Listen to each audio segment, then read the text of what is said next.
profesor titular del doctorado en Ciencias de la Educación y del Departamento de Física de la universidad que ya mencioné. Posee estudios de posgrado en Pedagogía. Su trayectoria como coordinador de proyectos de investigación con Colciencias, el Ministerio de Educación Nacional, el Sistema General de Regalías en la región, así como la Asociación Colombiana de Facultades de Ingeniería, ACOFI, y la Asociación para la Investigación en Educación, Ciencia y Tecnología de EDUCIT. Dentro de sus publicaciones se resalta el texto sobre las relaciones ciencia, tecnología, sociedad y ambiente en la educación media, un giro en la educación en ingeniería y enseñanza de las ciencias en el contexto escolar. Entonces damos paso en este momento al doctor Miguel Corchol. Muy buenas tardes. En primer lugar, muchas gracias a la Universidad Distrital Francisco José de Caldas por este espacio, por esta invitación, por arriesgarse conmigo. Y reciban un cordial saludo de parte de la Universidad del Cauca. El tema que quiero compartir con ustedes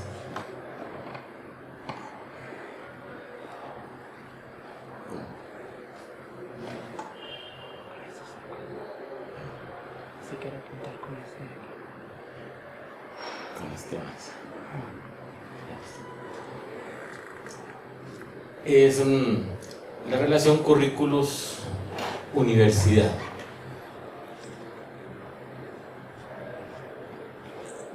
Y tomo la reflexión de nuestro desaparecido maestro Orlando Falsborda desde una perspectiva crítica de la transformación. No sé si de pronto va a ser un poquito extensa, ustedes me dicen dónde aceleramos, dónde hacemos algunas pausas, pero básicamente son 3 partes. Cuando me dijeron que era para toda una población amplia, pues pensé en los estudiantes de pregrado y hay una parte conceptual básica para entender estas dinámicas, el sentido de la universidad y unas perspectivas y reflexiones finales, que creo que ahí está el plato fuerte de la trascendencia en esta temática. Bueno, como punto de partida, como una cuestión dinamizadora, por diferentes medios, por todas estas escalas de medición de las universidades, se habla mucho de contar ahora con universidades de talla mundial. Y la cuestión es, ¿estamos listos para enfrentar estos retos, estos desafíos que de pronto se construyen en otros contextos, en otras latitudes, y que de alguna manera desde las opciones de las diferentes políticas pues nos afectan? Y creo que de ahí derivarían unas preguntas claves, porque creo que más que responder a una dinámica internacional, se puede aprovechar para hacer procesos de reflexión frente a si las prácticas educativas responden a esas aspiraciones y a esas necesidades de las instituciones de educación superior en ese contexto general, y si en efecto, que es lo que a veces se hace desde estos procesos de acreditación, de registro calificado, si esas prácticas son coherentes con lo que aparece en el discurso, en los documentos, en lo escrito. En segundo lugar, si es posible que puedan ocurrir esas transformaciones, si la primera da lugar a que en efecto existe una brecha, que una situación es lo que se anhela, pero otra cuestión es lo que ocurre en las dinámicas de los espacios, de las aulas y de las prácticas, es posible transformarlas a través de esa participación reflexiva de la comunidad académica y no que aparezcan como imposiciones de administrativas. Y entonces desde ahí, en ese proceso, pues cómo intervienen nuestras concepciones sobre currículo.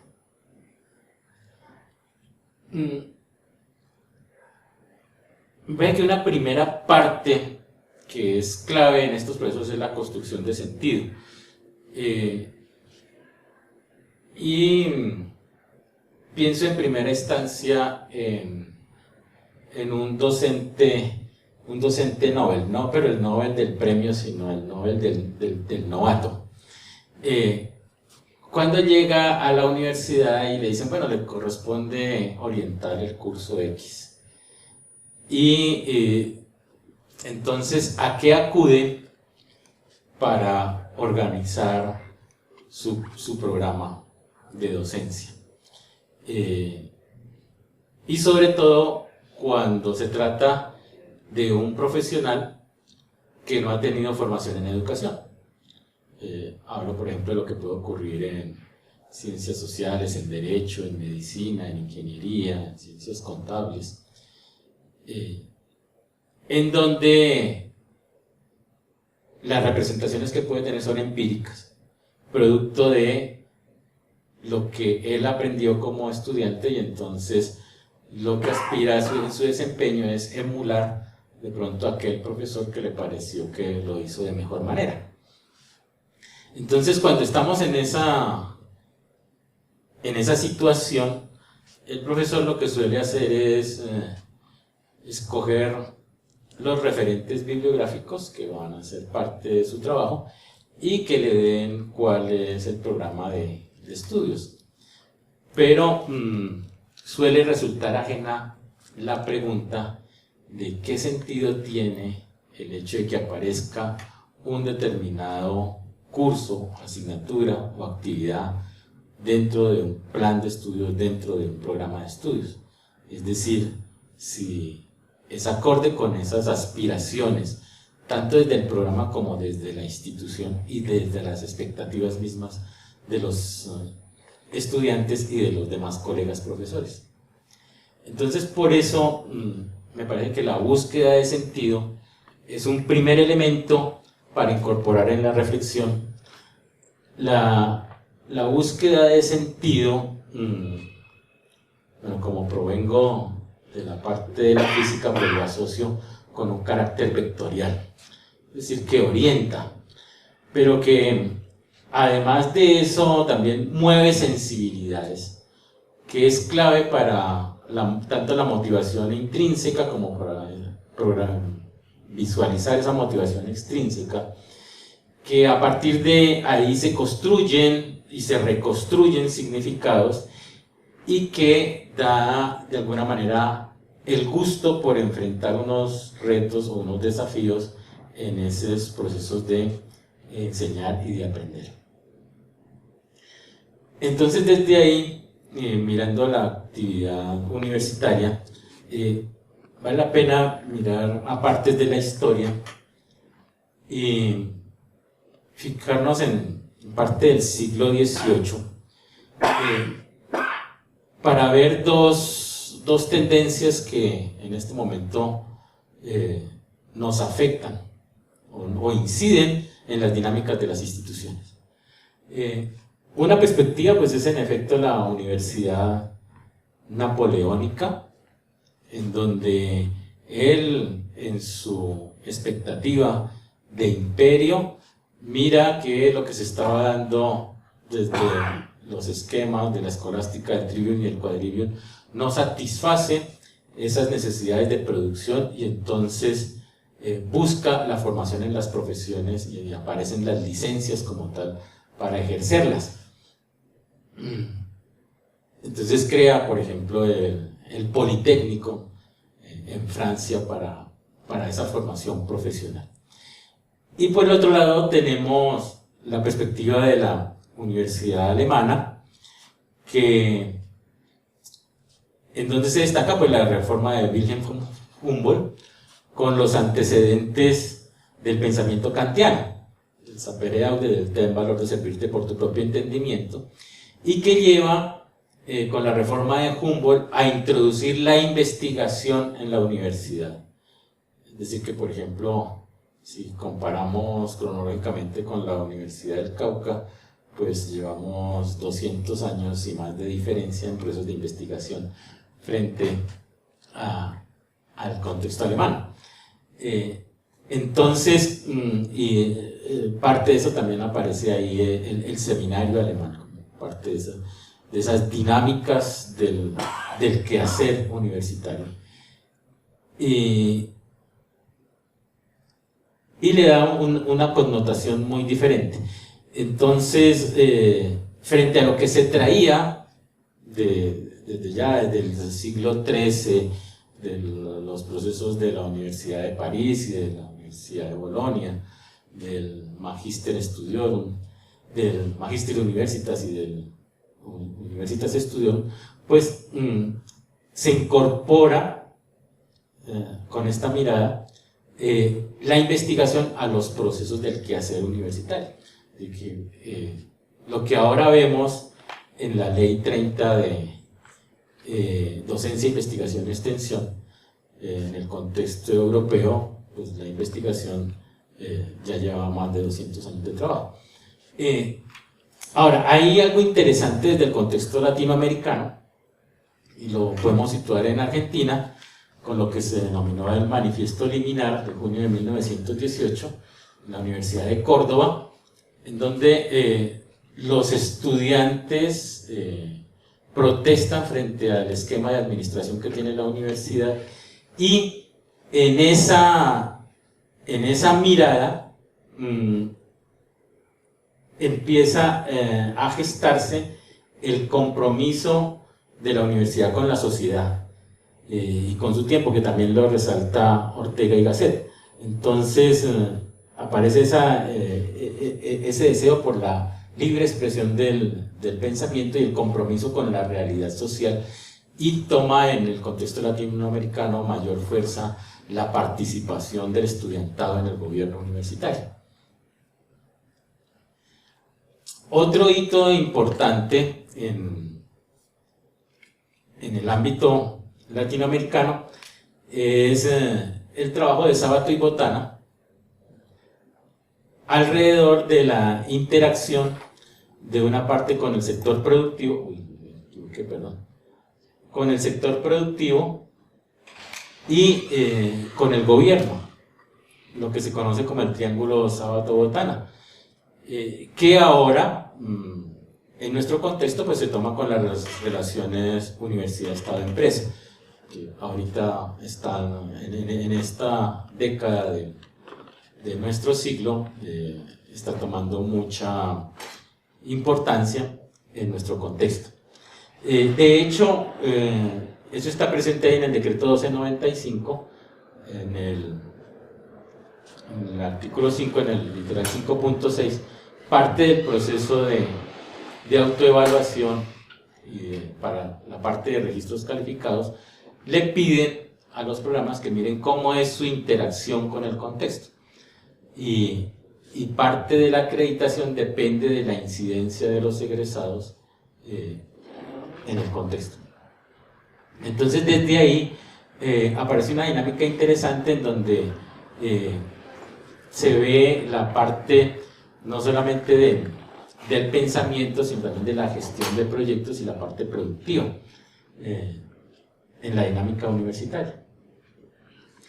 Ahora, ya desde finales del siglo XX y en el siglo XXI, con todos estos procesos de globalización, en buena parte de la literatura, si bien para el contexto latinoamericano pues aparece lo de esto que vemos de interacción con el contexto, que en la Ley 30 se recoge como extensión, en algunas universidades se ha transformado en proyección social, y en otras mucho mejor lo manejan, en mi criterio, como interacción social. Entonces, algunas tienen vicerrectoría de interacción social como tercera misión. Ahora, en el contexto global apareces como tercera misión, ahora son los procesos de innovación. Entonces, que no solamente está la investigación, sino que en toda esta carrera que se está dando de de productividad, y lo que encontramos ahora con esquemas como los que propone Colciencias de escalonamiento de grupos, pues ya no es tal que usted saque un paper en una revista reconocida, sino que tiene más mérito si saca patentes. Entonces se demanda de que la alternativa aparece en esos procesos de innovación, y por ende, entonces, cómo se forma para el emprendimiento, para la cooperación social. Pero de otra parte, entonces, cómo son las dinámicas de la universidad frente a la gestión de políticas, tanto para la investigación como para la producción y la transferencia de conocimiento. Bueno, pero hay otras características interesantes en el ámbito de la Universidad Latinoamericana, y es la heterogeneidad, la diversidad. Algunos autores uruguayos, por ejemplo, hablan de pluriversidad, no de universidad. Entonces, desde ahí empieza a verse, bueno, cómo es la tensión entre esa producción internacional y la producción regional. De otra parte, pues estamos con todos estos procesos que se han dado tanto en el contexto europeo como a nivel de la dinámica de Norteamérica. Entonces entra Latinoamérica también en esta cuestión de acreditación, de expansión, llegar a las regiones, las presiones de los mercados, sobre todo en el caso de las universidades públicas. Siempre se quiere hacer más, pero con menores presupuestos. Así la oferta de programas en América Latina en las últimas 5 décadas creció 44 veces lo que estaba, y desde luego existe todo un esquema de manipulación, es el talón de Aquiles, con la parte de financiación. Entonces hay presiones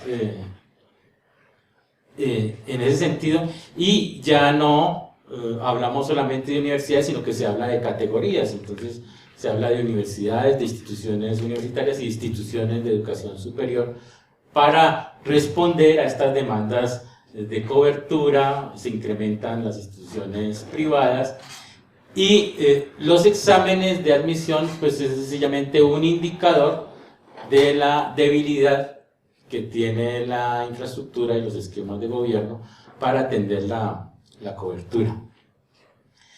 Esta es orientada fundamentalmente a la formación en profesores, y de alguna manera con estos esquemas que se dan desde los sistemas nacionales de ciencia y tecnología, es como que conduce a la formación de élites y de comunidades científicas. Por eso es el escalonamiento en los grupos, y que si es A1 y que si es senior, qué es lo que pasa ahí.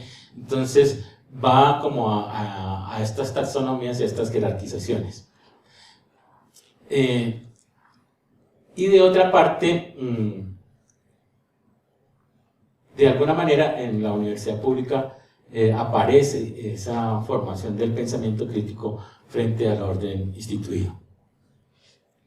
Bueno, pero hay 3 elementos claves que se reportan en esta dinámica de la actividad universitaria. Es en efecto, esa formación de talento humano, y que ahora está en términos de ese lifelong learning, es decir, que de un aprendizaje permanente. En alguna época del siglo pasado, pues uno decía, bueno, ya culminaba su pregrado y era suficiente, pero ahora no, ahora tiene que estar en los diplomados, especializaciones, maestrías, doctorados, postdoctorados. Entonces, la idea es que el profesional no se aleja de la universidad, sino que periódicamente esté de alguna manera interactuando con la dinámica universitaria. Algunas universidades, por ejemplo, ya tienen más cursos de posgrado que de pregrado. Es el caso de la nuestra, que la oferta es mayor en posgrado que en pregrado. Pero, ¿cuáles son los procesos de gestión financiera que eso lo hace posible?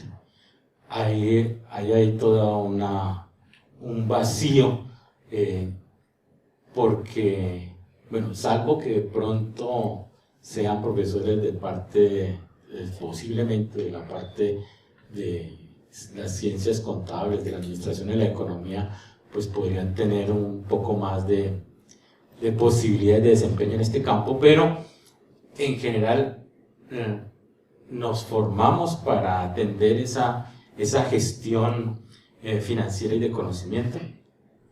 Y de otra parte, la exigencia que se demanda en materia de autonomía para que se dé tanto la autorregulación como la organización interna para desarrollar esos procesos de organización.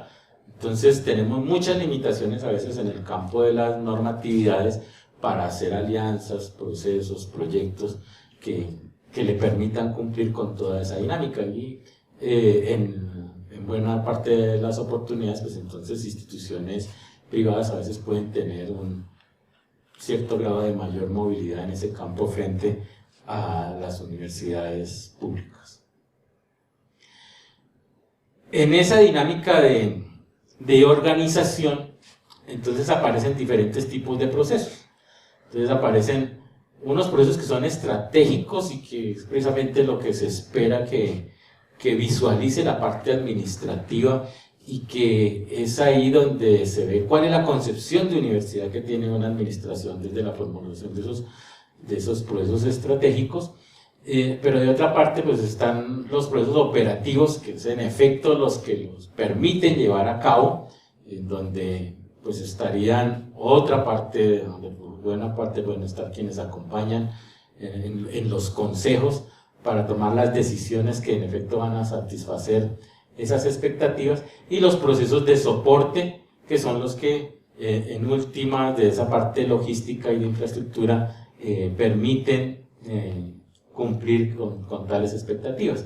Bueno, lo cierto es que desde la dinámica que ocurre en los procesos de formación se identifica una brecha. Por ejemplo, en la literatura, ¿qué se está diciendo con respecto a la educación superior?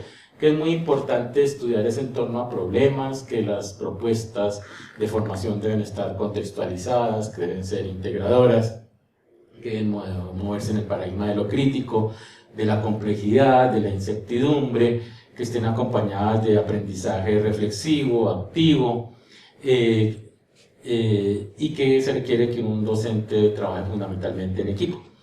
Pero la normatividad y las concepciones, es muy probable, yo hablo de otros espacios, no conozco la dinámica de la universidad distrital, pero es muy probable que lo que nos movamos es en el uso de ejercicios, es decir, problemas no son los que en el libro aparecen como problemas y al final del capítulo están las soluciones o se vende el solucionario aparte.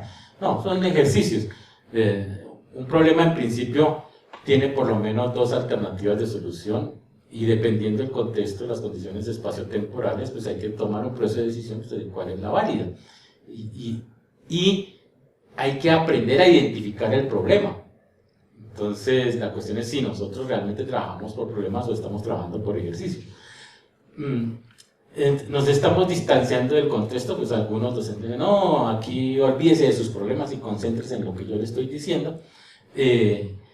Docencia, investigación, extensión, pues aparecen débiles, divorciadas. Nos movemos más bien en un paradigma instrumental de un aprendizaje de tipo transmisionista, que algunos lo llaman tradicional, pero que yo no me meto con ese término porque es más complicado.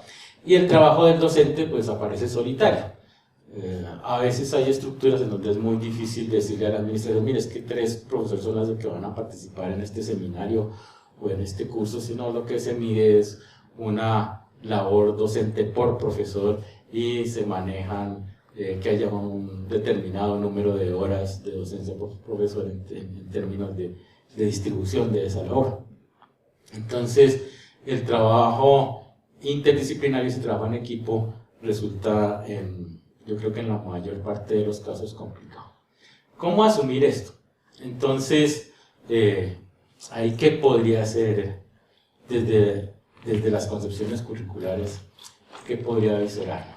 Bueno, entonces acá, primero haciendo un poquito de la parte de conceptualización y de historia, etimológicamente, viene de ese correr,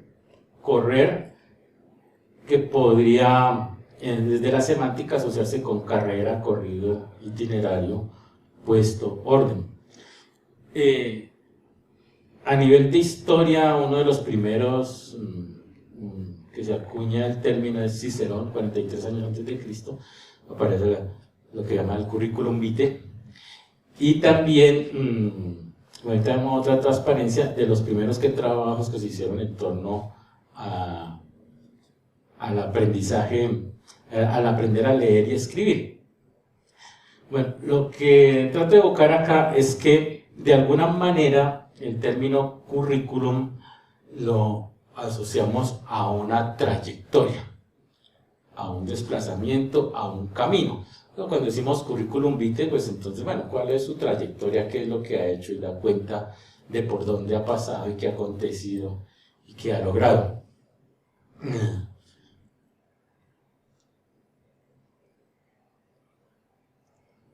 Específicamente se usa ya en términos de la educación formal en la Universidad de Glasgow y en Inglaterra, en el siglo XVI,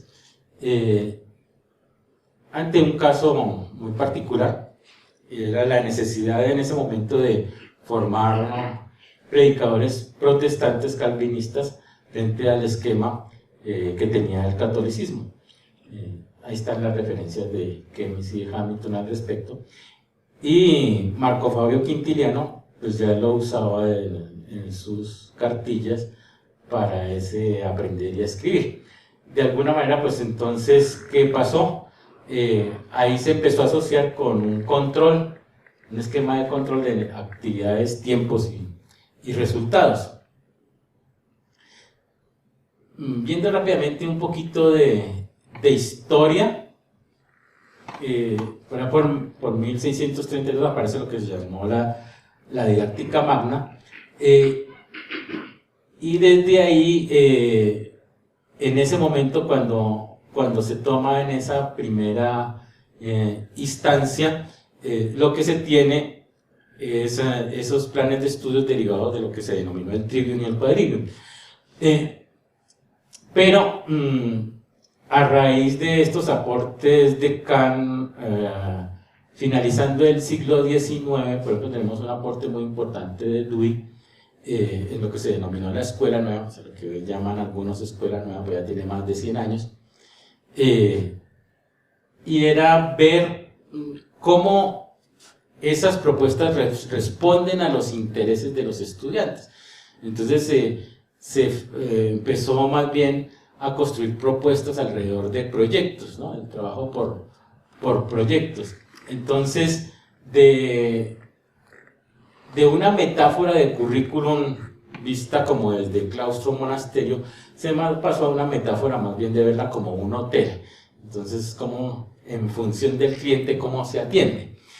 Pero ya en la primera parte del siglo XX, con todo el desarrollo industrial, con todos los procesos de producción, de manufactura, de la fábrica, la influencia de la teoría de Taylor, de tiempos y movimientos, aparecen las propuestas de Bowie y de Tyler, en donde el currículum ya toma una perspectiva instruccional de rápidamente lograr procesos de formación masificantes.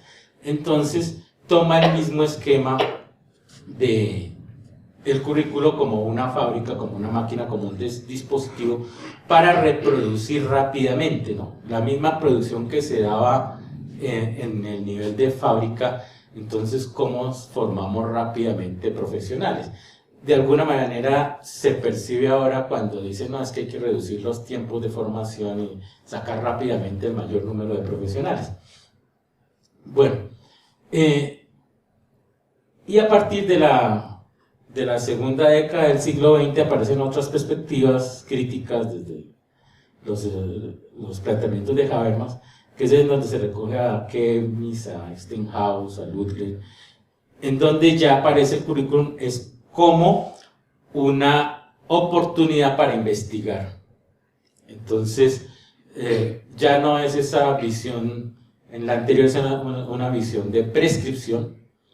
Entonces es como la receta de qué es lo que hay que hacer y por ende en esa primera parte la planeación es la exigencia y toda la dinámica se da en torno a eso. De alguna manera, por ejemplo, en la década de los 60, del 70, con el Ministerio de Educación Nacional se veía eso, del supervisor que iba y miraba en qué parte iba el profesor en el desarrollo de su planeación y pues tenía que estar acorde con la fecha y el tema, ¿no? en su planeador. Y uno se sorprende pues que algunas universidades hoy manejan también esos esquemas de que más o menos que por clase vista tema desarrollado, ¿no? Tema desarrollado por clase y lo tiene que llenar en el documento. Bueno, frente a eso entonces aparece más bien como esa posibilidad de investigarlo. Entonces ya más bien toma más bien como una perspectiva de teatro, de construcción colectiva, y desde ahí van a aparecer desde finales del siglo pasado y en esta primera parte del siglo XXI más bien unas propuestas culturales de construcción colectiva como ahora lo voy a señalar. Básicamente, digamos que cuando se lee sobre el currículo hay una polisemia y ahí aparecen muchas interpretaciones, pero podemos ubicar fundamentalmente dos. Una perspectiva instrumental que es dominante, que es hegemónica, en donde está como prescripción y es el modelo a seguir y que está muy acorde con estas perspectivas, por ejemplo, de estándares. Y la otra es mirarla como un proceso en construcción permanente. O sea, la primera es la que le vende, mire, hágase rápido, profesional en tanto tiempo y tiene estos esquemas. La otra pues requiere estar unos ajustes permanentes de acuerdo a las condiciones del contexto, a los desarrollos, dificultades, necesidades, potencialidades. Es una perspectiva crítica, Kemis, puede verse también como desde la perspectiva de Shirley-Grundy, en donde, pues en efecto, nos movemos en esquemas mucho más complejos y la cuestión es de un pensar permanente. En estos esquemas, primero es más del no pensar, porque ya todo está dado, están las guías, están las formas, entonces no habría mucho que hacer de diferente al respecto. Entonces, ¿qué es lo que se está pidiendo ahora en términos curriculares? Que sea abierto, en el sentido de que facilite los análisis de las problemáticas. Casualmente, en la edición de este mes de la revista de Avianca aparece un artículo al final que se titula, bueno, algo así como unos vienen y otros se van, unos aparecen y otros desaparecen, en el sentido de las propuestas de formación. No solamente por los desarrollos científicos y tecnológicos, sino por las necesidades que ahora tiene el contexto, pues algunas profesiones terminan desapareciendo y aparecen otras diferentes, nuevas. Por ejemplo, hace 100 años nadie pensaba que iba a existir una ingeniería de sistemas, ¿no? Y ahora, dentro de la misma parte de sistemas, hay toda una cantidad de especializaciones. Bueno, la otra parte es la flexibilidad. En esto es clave. ¿Qué tanta opción, qué tanta apertura a la diversidad tiene un programa? Porque a veces hay esquemas supremamente cerrados. Me refiero a esto con una metáfora. Por ejemplo, acá, por decir algo sobre la carrera séptima, en un momento dado en el semáforo podemos tener un conjunto de automóviles, pero por el hecho de que estén ahí no significa que todos terminen en la misma parte, sino que en unas condiciones de espacio y tiempo están ahí, pero no significa que todos terminen en el mismo punto. A lo que me refiero con esto es que si tenemos un conjunto de estudiantes en un momento dado en un salón de clase, no significa que todos se vayan a desempeñar en lo mismo y en la misma forma cuando se titulen. Entonces, a veces tenemos perfiles y opciones supremamente cerradas, y en la medida en que se responda tanto como a las expectativas de los sujetos, como de los contextos, como a las posibilidades de énfasis, a las alternativas, por ejemplo, reconociendo la diversidad étnica y cultural de nuestro territorio. Por ejemplo, yo digo, no es lo mismo, allá en el caso de mi contexto, ejercer la medicina en Popayán que ejercerla en Guambía, que es un territorio indígena. Entonces, estamos preparados para tener en cuenta esas alternativas de pertinencia de formación. Lo mismo en los mismos procesos de admisiones. Le comentaba aquí la doctora Alicia, por ejemplo, allá en nuestro contexto, que tenemos 50 etnias diferentes, y ante un examen de admisión de la universidad, es supremamente de una cuestión de inequidad poner a competir un estudiante que está por allá en una vereda, que no hemos corroborado, estudiantes que para yo ponerles una cita a las 8 de la mañana en la universidad tienen que partir desde las 4 de la mañana de su casa para encontrar el esquema de transporte que lo coloque ahí en ese horario.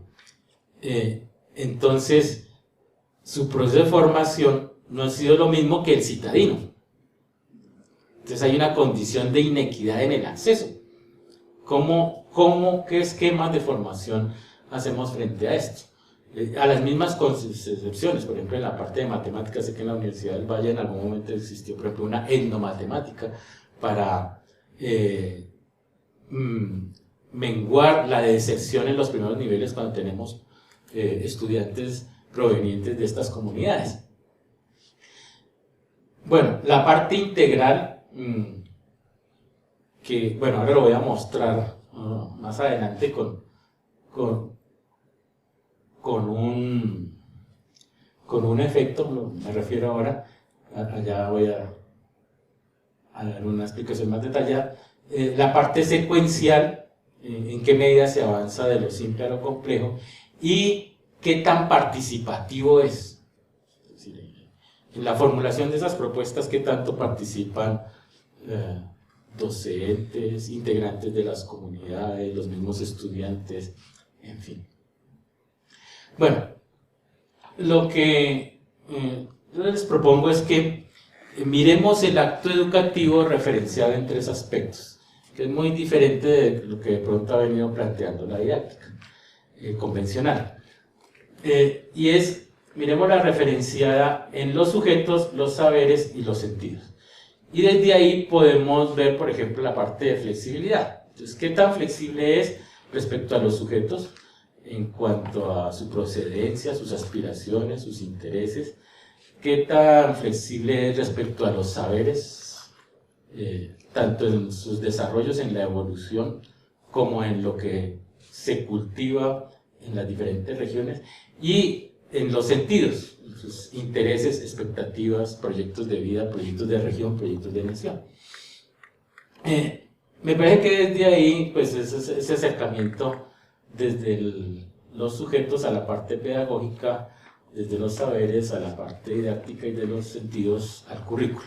Sé que a algunos les puede sonar raro, para algunos puede ser herejía mencionar estas propuestas, porque en educación pues tenemos diferentes corrientes. Entonces hay corrientes de Alemania en donde se pontifica que la pedagogía es la que debe liderar todo, hay corrientes francesas y de alguna parte de España donde dice que la didáctica es la ciencia y que lo demás no existe, y hay una perspectiva anglosajona en donde pontifica que el currículo pues es el que determina las acciones de las otras. Me parece que no es así, no se trata de polaridades, sino se trata expresamente de integrarlas en esa dinámica, y por eso mi propuesta es verla mejor desde estos 3 elementos: sujetos, saberes y sentidos. Bueno, desde ahí Muchas veces, y el mismo diccionario, cuando nos referimos a currículo, lo mimetizan con plan de estudios. Y el plan de estudios pues es tan solo una parte, pues es la definición, por ejemplo, que aparece en la ley 115, referida como a un esquema. Y que pueden ser esquemas como estos, que en algunos casos los llaman mallas, pero esa malla pues se refiere a que precisamente se constituye como un tejido en términos de tiempo y en términos de categorías de conocimiento. Entonces aparece la trama de filas y columnas. Pues esto es lo que comúnmente se llama malla, pero no es el currículo ni tampoco es el plan, sino esos son elementos de la teoría curricular, pero no se puede decir que se resumen o que se sintetizan o que exclusivamente se reflejan ahí. Entonces existe, como bien lo dice Alicia de Alba, una polisemia que requiere esa síntesis de elementos culturales que involucran la parte axiológica, la parte de los hábitos, de las costumbres, y que se configura como una propuesta política educativa, ¿no? Pensada desde diferentes grupos, desde diferentes sectores que pueden ser contradictorios, y que esa es la esencia de la universidad en tanto exista debate frente a cuál puede ser la propuesta que mejor satisfaga las expectativas en unas condiciones de espacio y tiempo dadas. Otra parte interesante de nuestro contexto es del doctor Ángel Díaz Barriga, en donde plantea como muy cercano a la perspectiva de Steinhaus, cómo se diversifica como objeto de estudio en tanto experiencia educativa y en tanto principios y procedimientos para elaborar esas propuestas.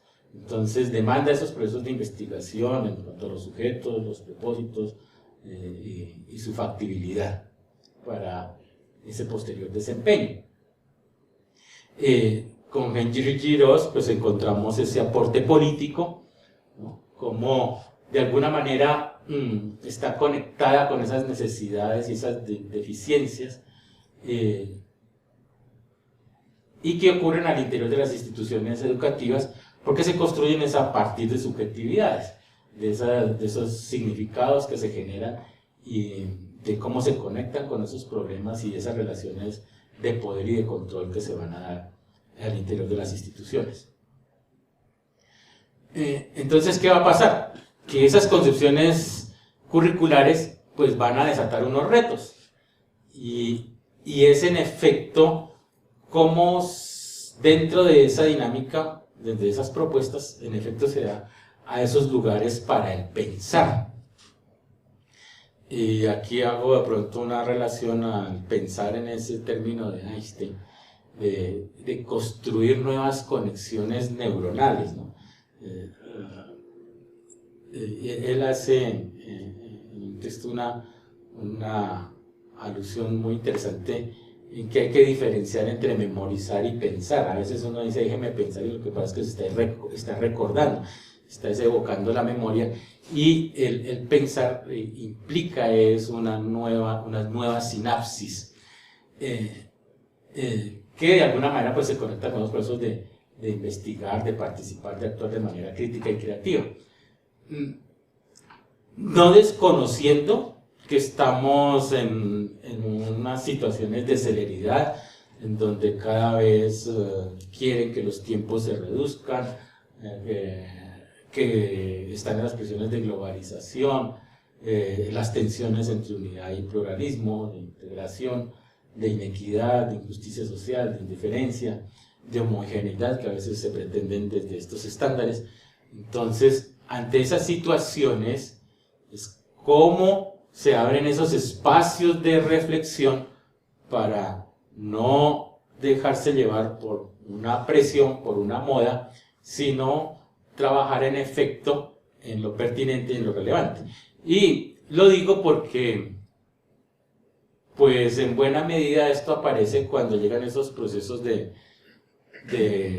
renovación de registros calificados y de acreditación, y al coordinador del programa le toca, bueno, vaya el documento de registro calificado, Y la cuestión, bueno, si tiene una formación en educación, pues puede que le vaya un poco mejor, pero si no, pues entonces como que vamos a esa herramienta de copiar y pegar para resolver el problema.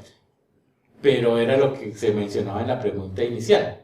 ¿Hasta qué punto eso que se escribe ahí en efecto responde a un sentir y a unas expectativas de dinámicas de formación? Entonces, desde la perspectiva del trabajo del docente, ¿a qué se enfrenta? Pues yo diría que primero hay un efecto medusa. La medusa era una de esas 3 gorgonas que el que la miraba pues quedaba convertido en piedra. Y entonces, desde ahí, es ese ya preestablecido que se repite y se repite ese profesor semestre tras semestre, de tal manera que cuando el estudiante llega, no se aprende lo que dice el primer día de clase, sino que ya se sabe qué es lo que hay que hacer en esa materia para pasar. Por ejemplo, allá en la universidad a veces se ve que existe el subterráneo tráfico de parciales, ¿no? Entonces, una cohorte se la pasa a otra. No, mire, no se ponga a ponerle tanto cuidado, sino que de aquí de este grupo es donde le sale el examen y eso es lo que hay que estudiar y no se preocupe por nada más. Bueno, la otra parte es ese efecto Hidra, ese monstruo de múltiples cabezas que cuando llegó Perseo a cortarle una le salían 2 más. Y entonces, ¿qué aparecen?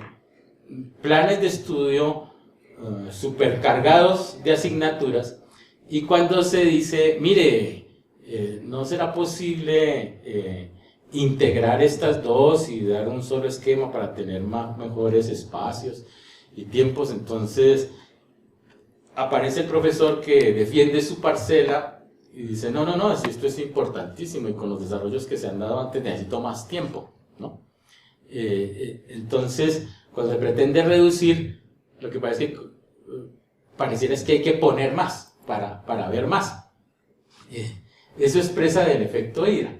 Y por otro lado, está ese consumismo de ciencia y tecnología, en donde más que producir ciencia y tecnologías propias, auténticas, autóctonas, nos subyugamos a los desarrollos que se dan en otros contextos, y por eso prima a veces lo de transferencia de conocimiento ante la producción de conocimiento. Y entonces desde ahí Circe, pues era, cuando se alcanzaron a ver la transparencia, era una bruja, aunque algunos van a decir que no era bruja, pero lo que hacía era subyugar la conciencia de los humanos de tal manera que ella los convertía en animales, pero aparentemente ellos creían que no habían perdido esa condición, ¿no? Y ustedes de pronto han visto en televisión a veces cuando sale la última tecnología del nuevo dispositivo móvil, hay gente que se trasnocha y pega carrera por tener la última versión, pues así lo vaya a utilizar como un aparato convencional, pero que si no tengo la última maquinaria, el último equipo, entonces no puedo hacer absolutamente nada. Eso no significa que yo vaya en contra del uso de la tecnología, sino hasta dónde es la producción auténtica, ¿sí? Más que, por ejemplo, yo digo allá en el caso de nuestros contextos, hay una comida típica que se llama los tamales de pipián. El pipián es una masa que se hace a partir de lo que aquí llaman la papa criolla o la papa amarilla. Entonces digo, pues queda muy difícil una balanza cambiaria de intercambiar tamales de pipián por computadores, ¿no? Estamos en una desventaja enorme.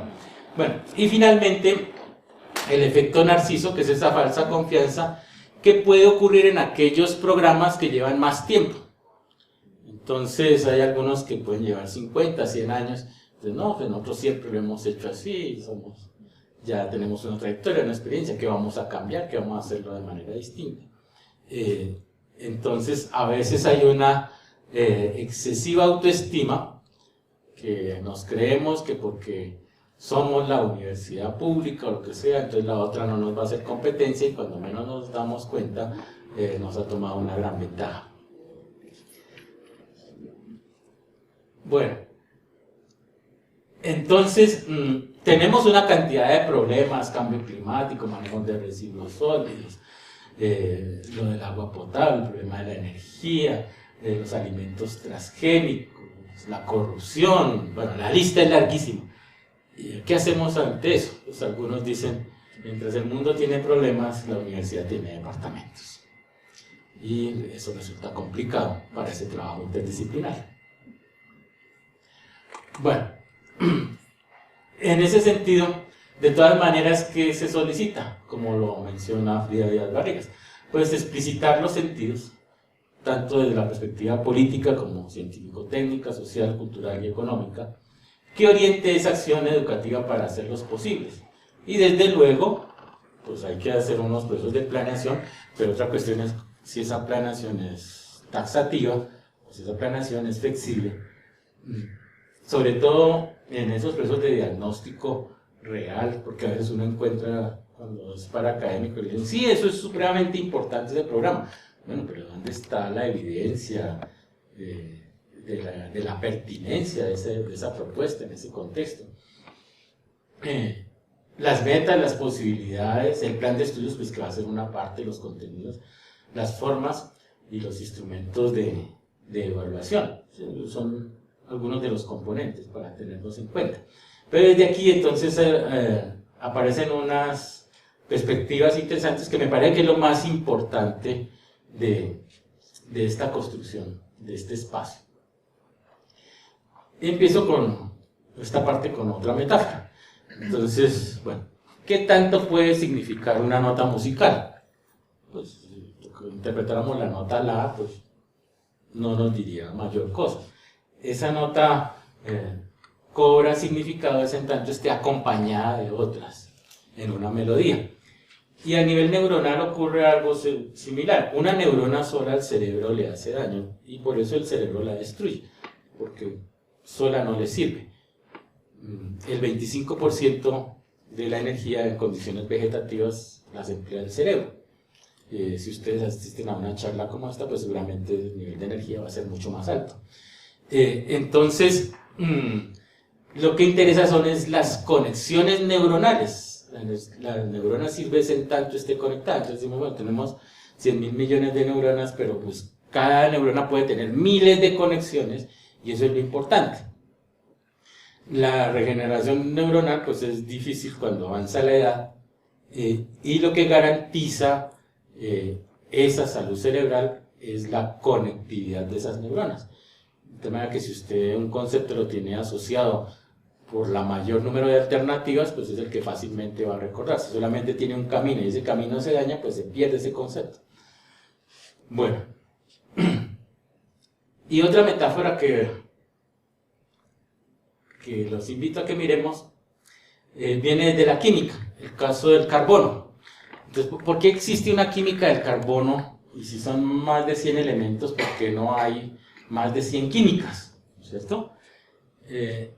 Recordando un poquito, pues sabemos que la construcción de la materia pues se va a dar en función de las interacciones y esas posibilidades que se dan a partir de los electrones de valencia. Que con el carbono, el hecho de que tenga 4 electrones en su último nivel, lo invita a que tiene que compartir con otros. Por eso yo digo allá en mi universidad, pues líbrame Señor de los gases nobles, ¿no? Porque con esos no se hace nada.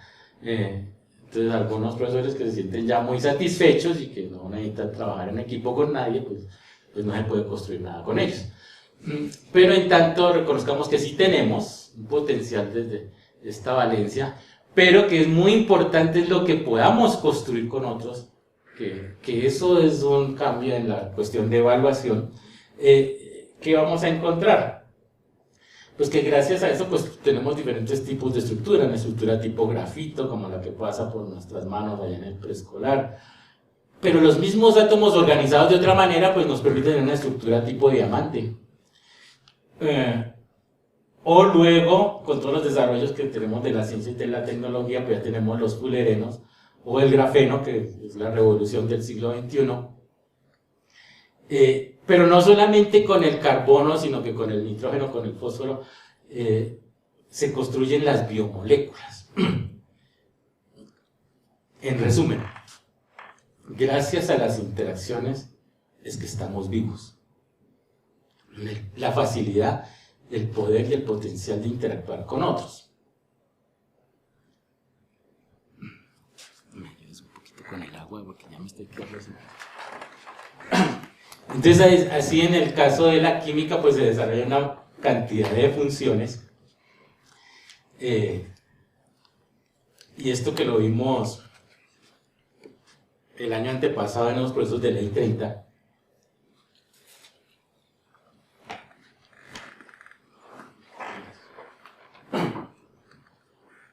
esas posibilidades de interacción tienen un gran potencial.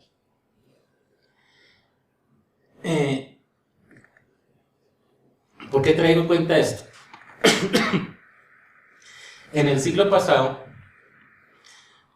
se potenció mucho la formación disciplinar, y la disciplina pues hace parte de nuestra identidad. Entonces, casi que cuando alguien se presenta lo asociamos directamente con su formación, es decir, es abogado, médico, no sé qué. Entonces ya nos hacemos un esquema por el título que tenga.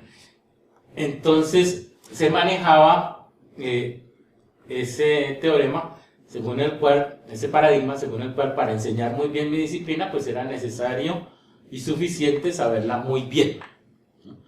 Entonces si iba a enseñar arquitectura pues tenía que contratar exclusivamente arquitectos y, bueno, por extensión para demás opciones.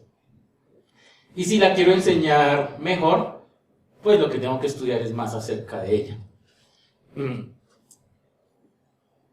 El siglo XXI ya no es así. Bueno, ahora le están colocando, cuando ustedes miran las convocatorias que están haciendo las universidades, ya le están diciendo, bueno, por lo menos que tenga un año de docencia bien evaluado y un curso de pedagogía. Y que maneje bien las TIC y que maneje bien la comunicación en un segundo idioma. Bueno, lo que con esto muestro es que ya no nos movemos solamente en la... Si voy a desempeñarme en la docencia universitaria, pues ya no es suficiente mi disciplina, sino que tengo que mirar una dimensión pedagógica y una dimensión sociocultural. Entonces, esa propuesta educativa se construye es a partir de esas dimensiones. En efecto, usted puede investigar solamente en su disciplina, pero es muy diferente si investiga en cómo se hace enseñable y mucho más si esa enseñanza qué sentido tiene en términos de contexto. En términos de construir una propuesta de formación. Y entonces ahí entramos, por ejemplo, en la parte interdisciplinaria.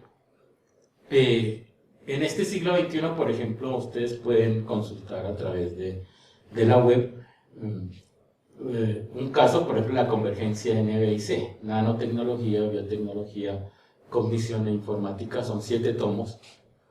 Es un trabajo que se hizo en Norteamérica con cerca de 500 científicos e ingenieros, donde dicen que los principales desarrollos en estos 50 años del siglo XXI surgen de la convergencia de estas tecnologías.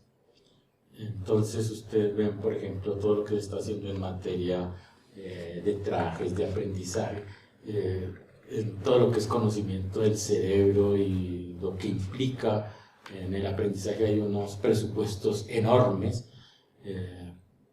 Ahí tiene mucho interés toda la parte del marketing, por ejemplo, se habla del neuromarketing, las cámaras que están en los supermercados analizando dónde pone el cliente la mirada y en función de eso cuáles son los diseños que hay que manejar en croma, etc.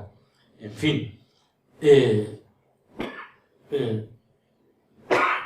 en esa convergencia que se dan esas posibilidades. Entonces, bueno, eso hasta dónde lo tenemos en cuenta en nuestras dinámicas actuales. O seguimos capturados por la medusa. La otra parte de dinámica de grupos un referente interesante de partida pues es precisamente Kurt Lewin, en donde es precisamente clave ese trabajo en equipo. Bueno, una metáfora interesante es cuando vemos la selección Colombia, ¿no? La selección Colombia, por ejemplo, de campeonatos anteriores en donde tenemos estrellas brillantes, pero no podíamos lograr mayores resultados frente al último y las expectativas que se guardan. Entonces, todo esto como que va en términos, el mensaje va en términos de cuál es la organización, no solamente de la calidad de quienes están, sino de lo que pueden construir juntos.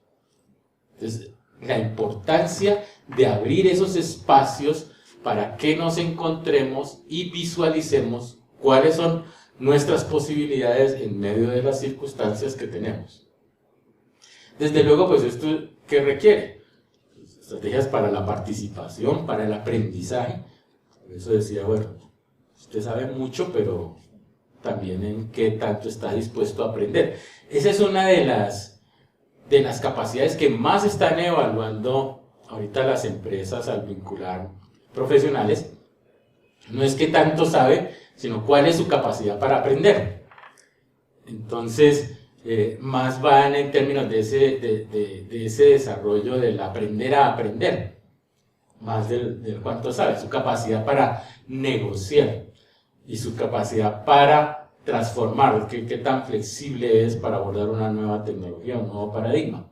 Entonces, estas son nuevas demandas que aparecen en términos de estas propuestas de formación, unido a los planteamientos de Donald Schoen, pues la parte reflexiva que se unen a los de David Cole sobre aprendizaje reflexivo, entre otros, ciclos como estos. Bueno, ¿qué está apareciendo entonces desde esta lectura? Como por ejemplo la parte que tiene que ver ahora con lo de competencias. Bueno, ya habría para otra charla, no me quiero meter con unas lecturas adicionales, pero por ejemplo se está diciendo esto, ¿no? Habrían unos elementos claves, vamos, unas clasificaciones, una desde economía del conocimiento, que tendría que ver con la formación frente a la conciencia global, a la ciudadanía, el manejo de las TIC, el manejo en salud, el pensamiento crítico para aprender a identificar y solucionar problemas, las competencias para innovar, la participación en finanzas, en fin. Habían otras que tienen que ver con los procesos de enseñanza y de aprendizaje, y entonces ahí dice, bueno, ¿y qué tanto maneja de la construcción de propuestas curriculares, de las posibilidades de innovación, tanto en estrategias pedagógicas como didácticas, en los procesos de evaluación, en apoyo flexible a las tecnologías de base, el desarrollo profesional del docente y en términos de la interacción con la cultura y el ambiente? Y ya como que si alguien decía, a veces uno puede encontrar con algunos profesionales, no, pues aunque sea que me den la oportunidad para ir a dictar unas clasecitas, ya la cuestión como que no es tan así si estamos pensando en hacerlo bien. Y habría otro que tendría que ver con habilidades y prácticas orientadas desde este autor al liderazgo, que sería tener ese liderazgo en el aprendizaje, el distribuido para asignar roles y de trabajo con comunidades y redes.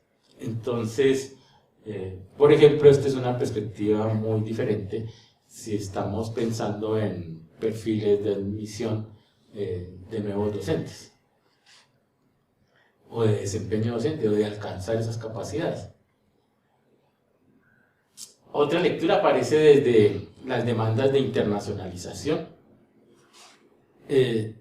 Aquí hay que también ponerle un peaje a este concepto,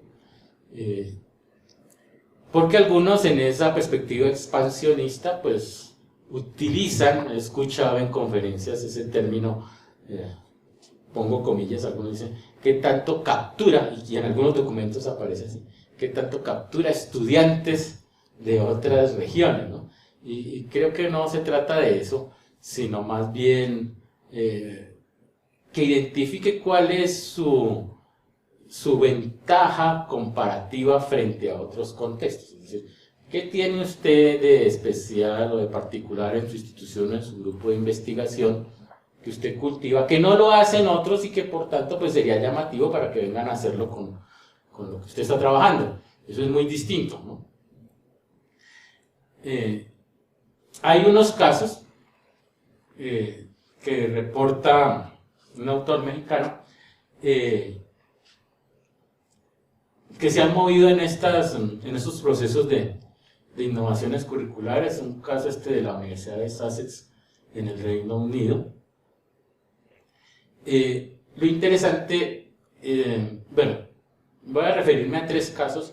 Son 3 casos de universidades estatales que aparecen después, tras la posguerra, en donde se han dado todos estos procesos de globalización, de presión de mercado, de problemas de cobertura, en donde han existido universidades líderes y que se han enfrentado a esos esquemas, porque de alguna manera no responden tanto a cobertura como a las expectativas de formación. Entonces, en el contexto europeo, un caso a resaltar es en donde precisamente no tienen esa organización por disciplinas o departamentos disciplinares, sino por escuelas de estudio para facilitar esa enseñanza multidisciplinaria, muy contextualizada, y donde se da esa participación en esas propuestas entre maestros y estudiantes para configurar esas propuestas. Por ejemplo, algo muy interesante que estamos tomando para allá en esto es que ellos tuvieron una reflexión en ese proceso de comunidad europea de cómo el estudiante de esa universidad se integraba con el contexto europeo, y entonces introducieron cursos de estudio sobre Europa. Entonces eso nos sirvió allá en el Cauca, que estamos trabajando estos procesos de reformas curriculares, para introducir una cátedra. Está la propuesta de colocar la cátedra Cauca Territorio de Oportunidades, una cátedra transversal a todos los estudiantes de las universidades, para que conozcan su región, de tal manera que los trabajos de grado, tanto de pregrado como de posgrado, se articulen, conozcan qué están trabajando los grupos de investigación, cuáles son las problemáticas y qué opciones tendrían ellos para ubicarse y articularse, es decir, en términos de potencialidades y de vacíos, para formular una propuesta. Que a veces ocurre eso. Les dicen, el estudiante pues no desarrolla propiamente una investigación durante el pregrado, y al final le dicen, para graduarse tiene que hacer un trabajo de investigación. Y bueno, ¿y sobre qué? Entonces va de pronto a reproducir algo que vio en otro lado. Pero, digamos, es una oportunidad para conocer el territorio y formular alternativas más pertinentes. Hay una anécdota ya adicional, y es que pues no todos los estudiantes que están allá pues son del Cauca, ¿no? Son estudiantes de Nariño, del Valle, de Huila. Incluso los de ahí no hacen la experiencia con los de primer semestre de que dibujen el mapa del Cauca y se llevan sorpresas. Lo mismo que cuando uno les dice, bueno, celebramos la fecha del 20 de julio, ¿qué pasó el 20 de julio? Parecen unas respuestas bien interesantes para pensar qué es lo que está pasando con nuestra historia. Bueno, está este otro caso, por ejemplo, en el Japón, la Universidad de Tsukuba. También después de la destrucción que tiene tras la Segunda Guerra Mundial su condición económica, ¿no? Aparece esta universidad enfrentando esa hegemonía que tenía, por ejemplo, la Universidad de Tokio, y que ahora se ubica en una de las 10 mejores universidades del país, y que está, ustedes miran los rankings que se están formulando y que están llegando a los correos, aparece en los primeros lugares. Y esta es una universidad desorganizada en torno a la investigación, que mira tanto esa parte interdisciplinaria como la parte de internacionalización. Entonces, es la investigación la que lidera la organización de toda la universidad. Y una tercera experiencia, pues esta, la de la Universidad Autónoma Metropolitana en México, que tiene 5 sedes, en donde es muy interesante la articulación que se da con el contexto. En el caso de Sussex también hay una articulación fuerte con el contexto, pero en el caso de medicina hay un ejemplo interesante de trabajo. Entonces aparece esto, ¿cómo ocurren esas funciones de la universidad en términos de la cultura? Uno de esos principios de libertad de cátedra y de investigación. Entonces, son currículos que están muy cercanos a dinámicas y problemáticas del contexto, y desde ahí se abren unas oportunidades especiales en términos de flexibilidad y de descentralización.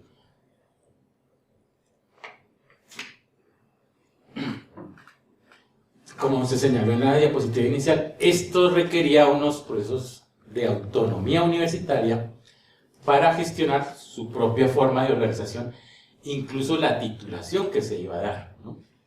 Porque van a aparecer programas en varios casos diferentes a los convencionales. Entonces, ya para terminar, dejamos estas reflexiones. Los desarrollos en el campo de la teoría curricular revelan un camino propio mucho más amplio y enriquecedor de la personalidad instrumental con que se implantó en América Latina, que demanda continuar investigando. Señalo esto porque buena parte de nuestra formulación de planes de estudio pues, se hicieron con base en referentes extranjeros y se hicieron réplicas porque pues, fueron docentes que se formaron en esos contextos y trajeron esas propuestas como tal, que pues en su momento pues, fueron válidos y pertinentes, pero que ahora las condiciones han cambiado y que tenemos que mirar hasta qué punto vale la pena mantenerlo, qué hay que mantener y qué hay que cambiar al respecto. Entonces, aparece esa alerta, vigilancia de que la comunidad, en efecto, pueda desarrollar esos procesos de reflexión crítica a la luz de cuál es el proyecto de universidad que quiere construir y, en consecuencia, pues cuáles son las transformaciones que le corresponden introducir.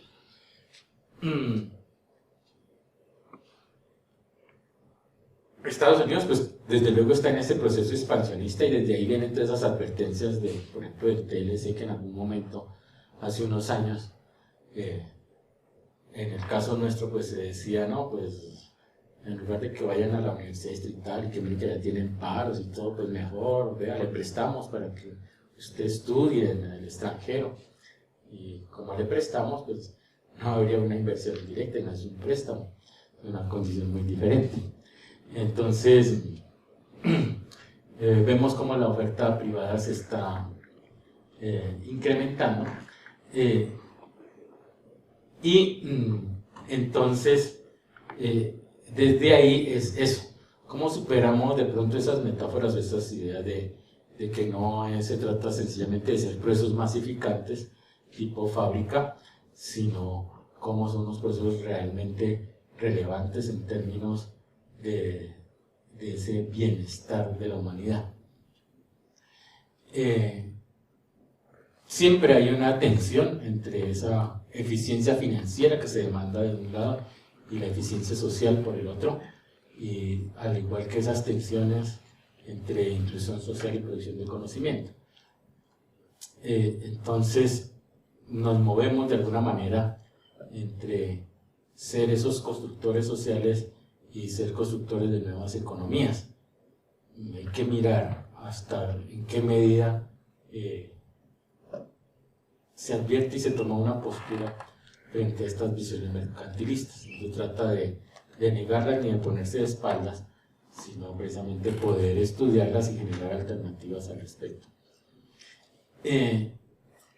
Aparece una evaluación curricular precisamente desde estas dinámicas de autoevaluación, pero más que llenar formatos, es mirar en efecto qué es lo que aparece como relevante para que nos den unos mejores aprendizajes en términos qué favorece y qué estaría en contra de esos deseos de formación.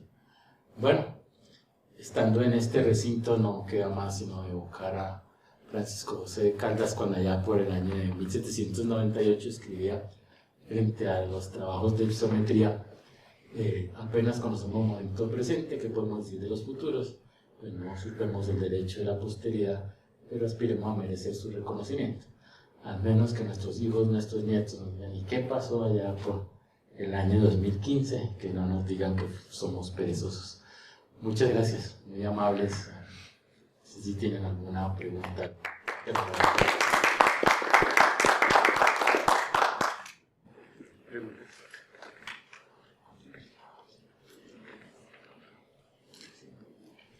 Miguelita, me gustaría... ¿Qué sí?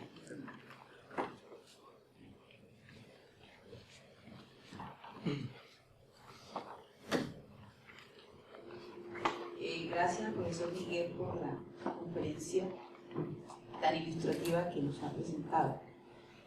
Cabe en este contexto buscar una reflexión de parte suya en torno a los diferentes cambios que el Estado colombiano ha hecho, no solamente a la formación en los procesos de educación superior, sino en preescolar, básica, media, y concretamente mirar los cambios que en algunas universidades como la nuestra se han derivado a partir de esas reformas estatales, en el caso de la educación superior pública. Por ejemplo, tenemos formación de profesionales de larga duración, formación de profesionales mediante ciclos, formación de profesionales mediante ciclos propedéuticos, y la nueva que tenemos ahora en el Plan Nacional de Desarrollo 2014-2018, en lo que se denomina allí educación terciaria. Eso va a tener una influencia y un impacto grande en los currículos. Entonces quisiera saber su postura frente a esos cambios que algunos señalan como caprichosos, derivados de los intereses de los gremios, no solamente desde el punto de vista de los gremios de la producción, sino también de las asociaciones que agencian la educación privada en este país.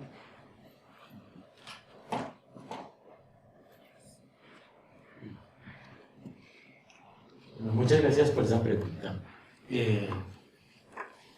Bueno, en primer lugar, creo que no se trata de aceptar o de rechazar per se, sino precisamente de encontrar esos espacios, como lo he señalado en la charla, de qué es lo factible de construir. Lo señalo porque durante el año 2010 tuve la oportunidad de dirigir un proyecto allá para la región del Pacífico. En ese momento el ministerio hablaba, bueno, todos han hablado de revolución de alguna manera, y entonces se hablaba de pertinencia de educación superior. Y ellos, desde el ministerio, pues, ¿eso no está grabando? ¿Está grabando? Bueno, de alguna manera existía una expectativa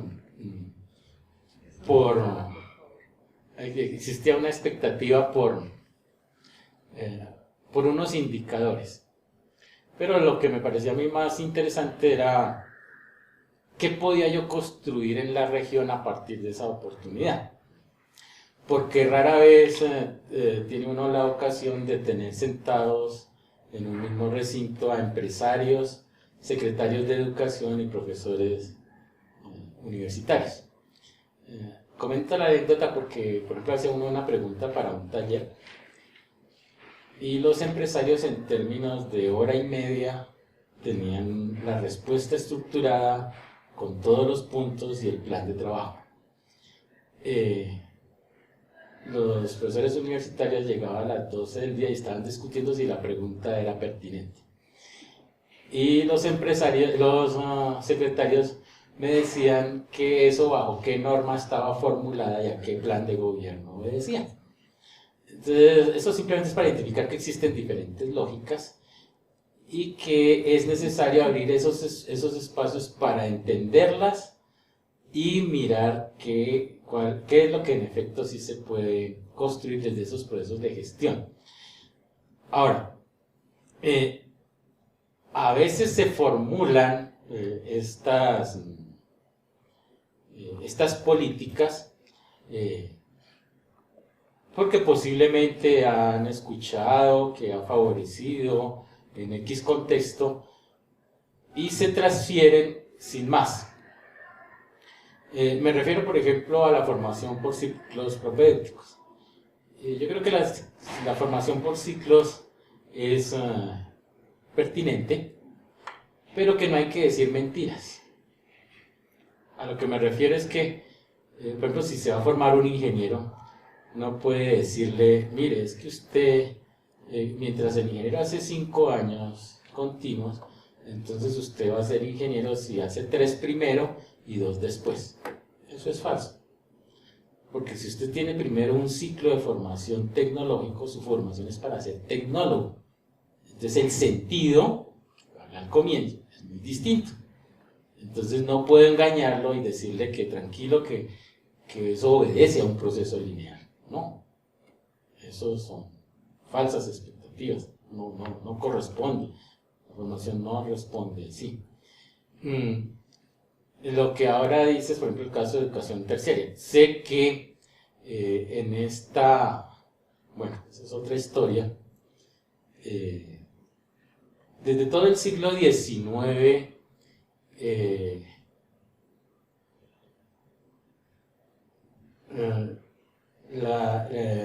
los gobiernos siempre han tenido la ilusión por el mercado europeo.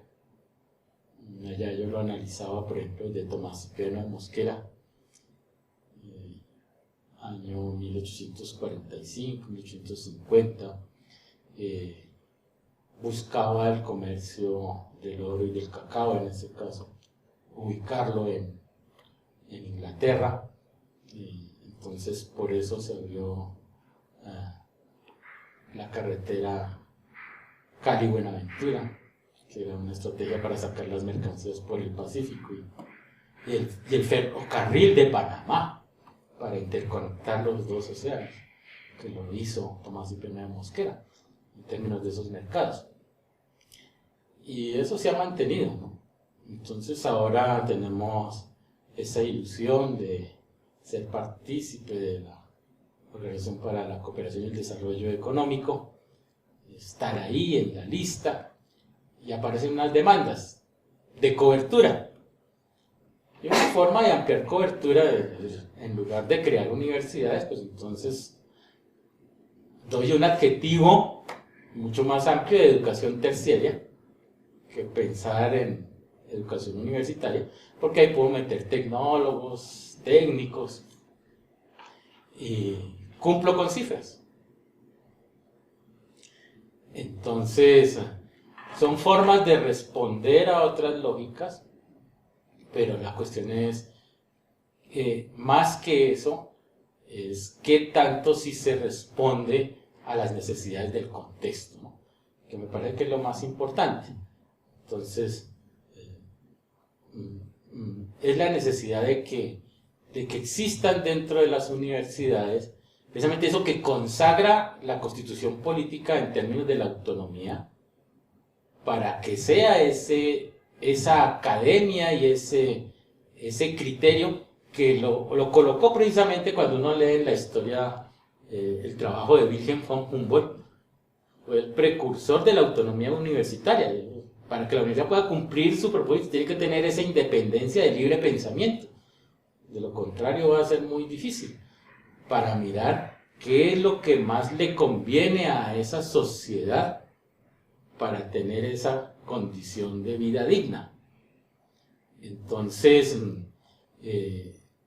me parece que es necesario esos espacios, y que infortunadamente esas presiones de mercado, y que no sé en qué medida el hecho de que no se dé una formación como docente universitario se abren esos espacios para tener conciencia de la responsabilidad que tenemos como docentes.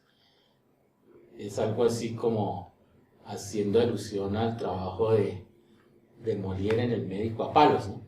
No sé si lo han leído. Ya una síntesis en 3 frases. Una pareja de esposo y esposa tienen un conflicto y la esposa hace pasar al esposo como médico cuando era un agricultor muy corriente.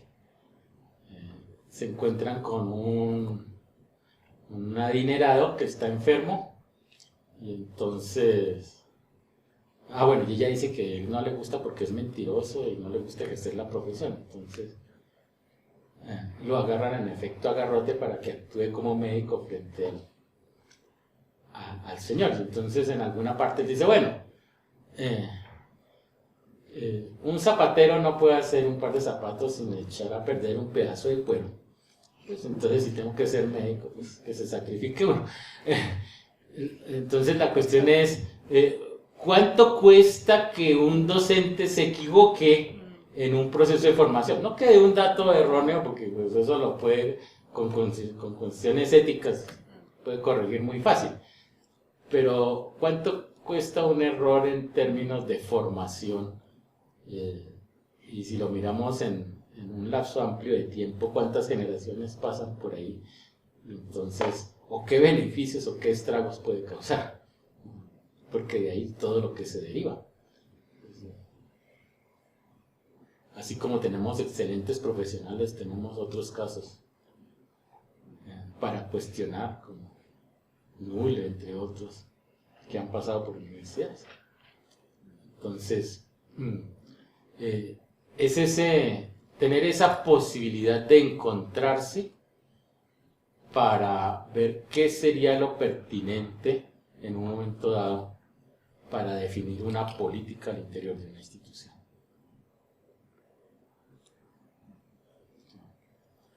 Sí, que de acuerdo con hace alusión a la experiencia que están trabajando, que me estaba comentando recién.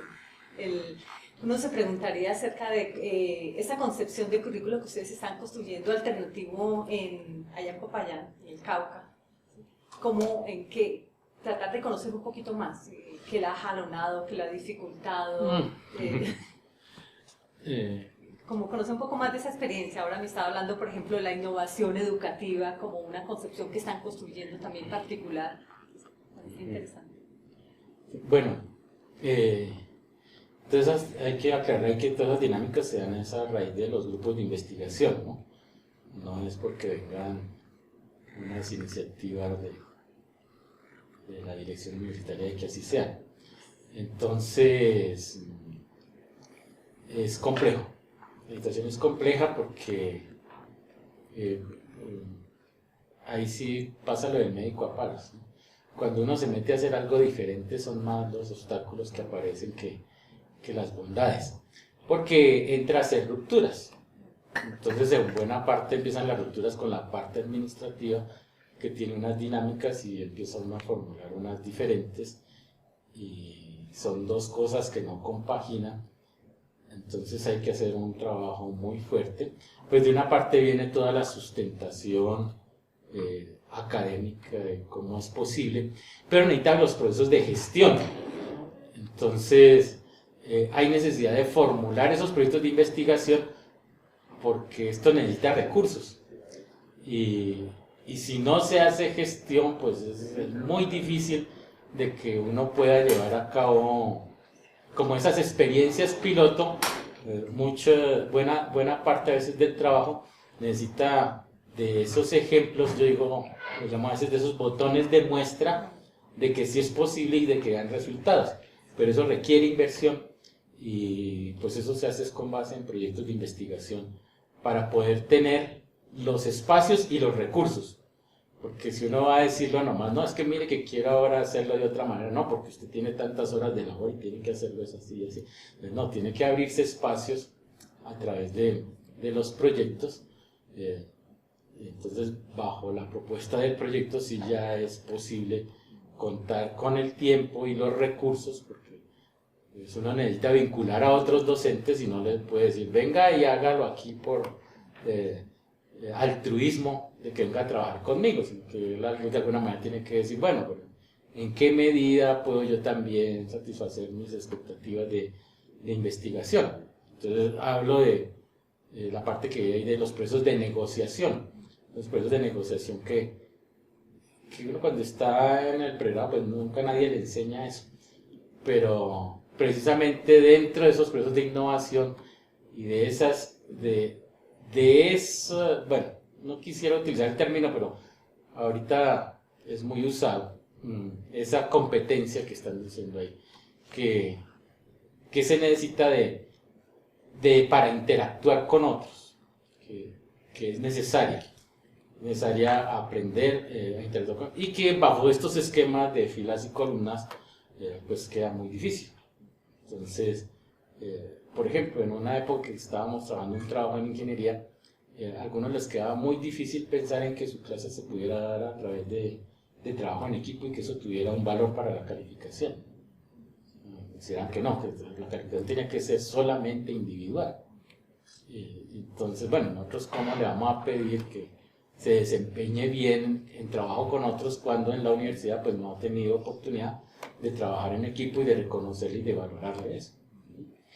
Entonces, son procesos lentos de largas horas, de continuos debates, pero vamos caminando. Interesante después conocer alguna publicación, ¿no? Porque ver, por ejemplo, la particularidad del conocimiento de ingeniería para los ingenieros, qué tanto ha influido, cómo se relaciona con la concepción de currículo, por ejemplo, que se ha construido o que se está elaborando, ¿no? Sí. Lo interesante es que a raíz de estos procesos de, digamos, la bondad de los procesos de renovaciones de registro es que de alguna manera coloca a algunos docentes a pensar en el tema. Y qué es lo que es posible hacerlo. Y cuando uno les muestra esas experiencias de que otros sí lo han logrado, entonces al tener esas evidencias, en cierta manera animan. A unos los animan, a otros no tanto. En algunos casos hay que esperar a un relevo generacional. Miguelito, muchísimas gracias por su participación y a todos muchas gracias. Realmente pues sabemos y más aún en estos momentos tenemos muchos retos, pero la invitación a asumir una perspectiva crítica, a conocerla y a ir construyendo alternativas es al reto al que estamos llamados pues los que estamos acá por lo menos y otra gente que seguramente no pudo venir. Igualmente están todos cordialmente invitados para una conferencia titulada Currículo, Conocimiento, Contexto y la Formación para Cambiar el Mundo, que será ofrecida por la doctora Alice Casimiro López, una invitada de la Universidad del Estado de Río de Janeiro, que viene este viernes, abril 17, a las 4 de la tarde en este mismo sitio. Quienes estén interesados en venir, pues seguramente seguiremos en la discusión.